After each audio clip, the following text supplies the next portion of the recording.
जो शख्स आयतुल कुर्सी के इन खास अल्फाज वला यऊदुहु हिफ्ज़ुहुमा इनमें छुपे राज को जान ले तो रिस्क उसकी तरफ तेजी से बढ़ता है, उसकी सारी परेशानियां खत्म होती हैं, उसकी मुश्किलें आसान होती हैं और दुनिया की कोई भी ताकत उसे हरा नहीं सकती। अगर आप भी चाहते हैं कि अल्लाह पाक आपको अपने गैबी खजानों से हलाल आसान तय्यब रिस्क अता करे, के पास बड़ा घर हो, बड़ी गाड़ी, दौलत, पैसा, इज्जत, शोहरत, सेहत, औलाद, तवंगरी और दुनिया की हर दौलत आपके कदमों में हो, तो वला यऊदुहु हिफ्ज़ुहुमा इस खास अमल को अपने सीने से लगा लें और अपनी नस्लों को सिखाएं, अपनी औलाद को सिखाएं और जिंदगी में एक बार इस अमल को जरूर करें। बिस्मिल्लाहिर्रहमानिर्रहीम। अस्सलामु अलैकुम वरहमतुल्लाहि वबरकातुहू। एक दरवेश थे, वो बकरियां चराया करते थे।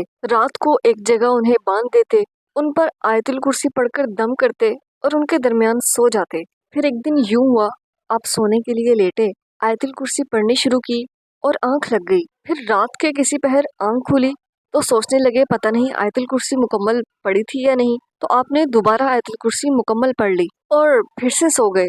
सुबह उठे तो एक शख्स आकर कदमों में गिर गया, रोने लगा और माफिया मांगने लगा। दरवेश पूछने लगे, कौन हो और ये क्या कर रहे हो, तुम्हारा क्या जुर्म है? कहने लगा, मैं रोजाना आपकी बकरियां चुराने आता था, मगर बकरियों के इर्द गिर्द एक दीवार होती है जिसे मैं तोड़ नहीं सकता था, मगर आज रात जब मैं आया तो वो दीवार नहीं थी। मैंने बहुत सी बकरियां ली, उनको इकट्ठा किया और वापस जाने लगा, मगर जा न सका क्योंकि जब मैं आया था तो दीवार नहीं थी और जब वापस जाने लगा तो फिर से वही दीवार थी। दरवेश कहने लगे कि तुम ठीक कहते हो, क्योंकि आज रात जब मैं सोने लगा तो आधी आयतुल कुर्सी पड़ी और मेरी आंख लग गई।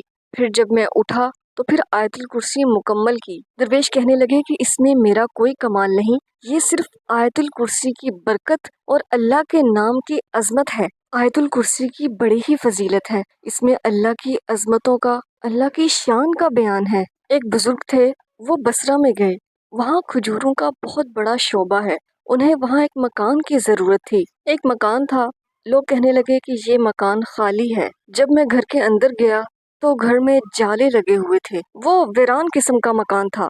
उस मकान का मालिक कहने लगा, क्यों मरना चाहते हो? जो भी इस घर में रहता है तो अगले दिन वो मुर्दा पाया जाता है। कहने लगे कि और कोई मकान मुझे मिल नहीं रहा, खजूरों का सीजन है और बसरा में बहुत बड़े बड़े ताजर तिजारत की गर्ज से आए हुए हैं। तो बुजुर्ग कहने लगे कि आप ये मकान मुझे दे दें। मालिक ने अपना मकान दे दिया। जब रात को आप सोए तो कहने लगे कि रात के एक पहर अचानक से एक धमाका हुआ। मैं उठ के बैठ गया, देखा कि एक आदमी है, काला हबशी, और वो बड़ी खतरनाक और अजीब नजरों से मुझे देख रहा। तो उसके देखते ही मैंने आयतुल कुर्सी पढ़ना शुरू कर दी और आयतुल कुर्सी पढ़ते हुए जब मैं यहाँ पहुंचा ना, वला यऊदुहु हिफ्ज़ुहुमा वहुवल अलीयुल अज़ीम, तो मैंने इन अल्फाज को दोहराना शुरू कर दिया और बार बार ये अल्फाज पढ़ना शुरू कर दिए। और आप खुद सोचें कि अगर एक इंसान को पहले से ही बता दिया जाए कि इस घर में जो भी रहता है, जो भी आता है, वो जिंदा नहीं रहता, वो मर जाता है, तो वो शख्स कितनी कैफियत के साथ इस आयत को पढ़ रहा होगा, वला यऊदुहु हिफ्ज़ुहुमा वहुवल अलीयुल अज़ीम। और वाकई जो मालिक मकान ने कहा था बिल्कुल सही कहा था। और आयतुल कुर्सी की ये जो अल्फाज हैं, वला यऊदुहु हिफ्ज़ुहुमा वहुवल अलीयुल अज़ीम, इसमें इतनी ताकत है, इतनी ताकत है, इतनी तासीर है कि इस आयत के सामने वो ज्यादा देर टिक नहीं सकते, जिन्नात मर जाते हैं, खत्म हो जाते हैं। आयतुल कुर्सी की इतनी ताकत है और इन अल्फाज की इतनी ताकत है। हो सकता है कि आप में से बहुत से लोग ये सोचें या मुझे कमेंट्स में बताएं कि हमें तो आयतुल कुर्सी आती है, हम तो रोजाना पढ़ते हैं। बात यह है कि जब हमें किसी वजीफे की, किसी कुरानी आयत की ताकत का पता चल जाता है तो हम उसे उसी नीयत से, उतनी लगन से और उतने ही जज्बे से करते हैं। जबकि हमारा मसला ये है कि हम दुआएं पढ़ते हैं, मांगते नहीं हैं। याद रहे, जब दुआ मांगी जाए सच्ची तलब से, तड़प से, लगन से, भिखारी बनकर, सवाली बनकर, तो वो अर्श पर जाती है اور آیت الکرسی کے یہ خاص الفاظ ولا یعودہ حفظہما وہو العلی العظیم، جو شخص اسے اپنے جس بھی مقصد کے لیے جس بھی نیت سے پڑھے، ایسا کبھی ہوا نہیں کہ وہ شخص اپنی مراد کو نہ پہنچا ہو۔ اگر آپ کو لگتا ہے کہ آپ کے اوپر جادو ہے، سایہ ہے، جنات کے اثرات ہیں، تو آیت الکرسی اور خاص طور پر ان الفاظ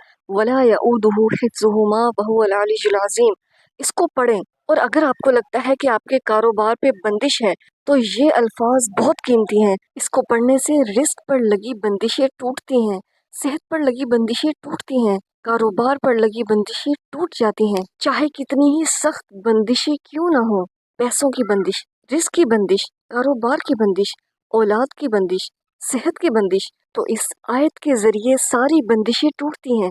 یقین نہیں آتا تو اس آیت کو آزما کر دیکھ لیں، پڑھ کر دیکھ لیں۔ اور جو شخص رات کو سونے سے پہلے 7 بار آیت الکرسی پڑھتا ہے، اپنے گھر والوں کا، اپنے گھر کا حصار کر لے، تو اللہ پاک اس کے گھر کی، اس کے اہل خانہ کی، تو اس کی ہر چیز کی حفاظت اللہ خود فرماتا ہے۔ اور آیت الکرسی کا یہ خاص عمل دولت اور رزق میں برکت کے لیے، پیسوں میں برکت کے لیے بہت ہی مجرب عمل ہے، اور خاص عمل ان لوگوں کے لیے جن پر بندشیں ہیں۔ تو عمل کیا ہے؟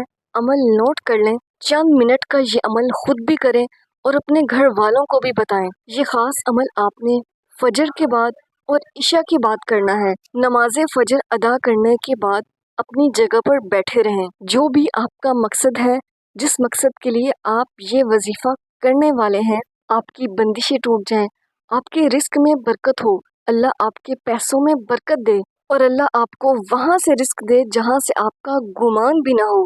آپ نے 3 بار آیت الکرسی اس طرح سے پڑھنی ہے کہ جب آپ یہاں پر پہنچیں ولا یعودہ حفظہما وہو العلی العظیم، تو اسے آپ نے 11 بار پڑھنا ہے۔ اول آخر آپ نے 3 بار درود ابراہیمی پڑھنا ہے۔ اب اپنے مقصد کے لیے سچے دل سے اللہ سے دعا مانگیں، انشاءاللہ جو دعا مانگیں گے قبول ہوگی۔ اگر آپ لا خلابہ کے ذریعے استخارہ کرنا چاہتے ہیں کسی بھی کام کے لیے، تو یہ ویڈیو آپ کے لیے ہے، اس ویڈیو کو بھی ضرور دیکھیے گا۔